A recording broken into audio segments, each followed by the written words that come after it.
অধ্যাপক ইউনূস, ফেব্রুয়ারিতে ইলেকশন না দিলে শেখ হাসিনার চাইতে আপনার পরিণতি 10 গুণ খারাপ হবে।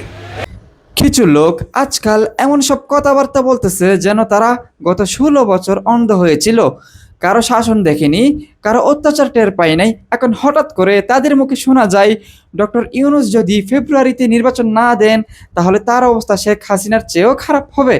আরে ভাই, কই ছিলেন এত বছর?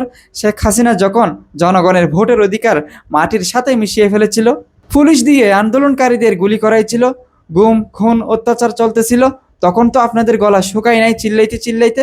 আর সবচেয়ে বড় কথা হচ্ছে ডক্টর ইউনূস লাঠিসোঁটা নিয়ে বলে নাই আমাকে ক্ষমতা দাও, বরং ছাত্ররা যখন আন্দোলন করতেছিল, শেখ হাসিনা চাপে পড়ে পলায়ন করেছিল, তখন একজন সরকারের দরকার ছিল।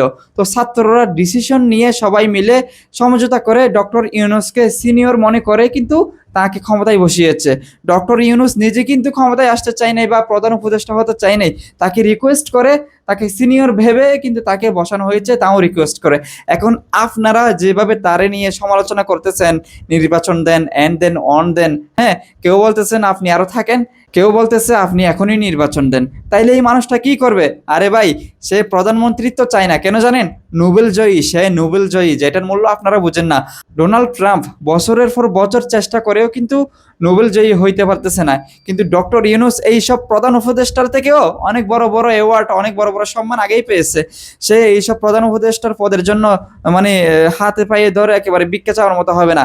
কোন সময় আপনাদেরকে চেয়ারটা, প্রধান উপদেষ্টা নিজে পদত্যাগ করে চেয়ারটা ছুড়ে মারে আপনাদের, যারা বলতেছেন যে নির্বাচন দেন নির্বাচন দেন।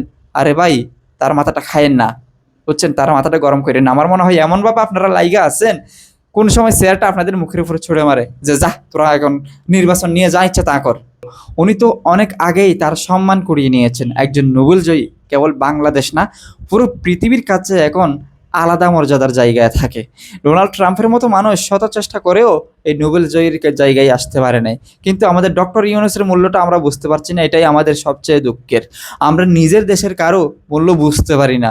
আমরা সব সময় দেখি আমেরিকা, ভারত, ওই দিকের মানুষরা আমরা গুণী শিল্পী মনে করি বা গুণী কবি মনে করি, কিন্তু আমাদের দেশে যারা আছে তাদের মূল্য আমরা বুঝি না। এই যে ডোনাল্ড ট্রাম্পের মতো একজন মানুষ কত কিছু করতেছে, এই জায়গায় ওই জায়গায় যুদ্ধ বন্ধ করে নিজে নোবেল জয়ী হওয়ার চেষ্টা করতেছে, কিন্তু পারতেছে না, এত সোজা না।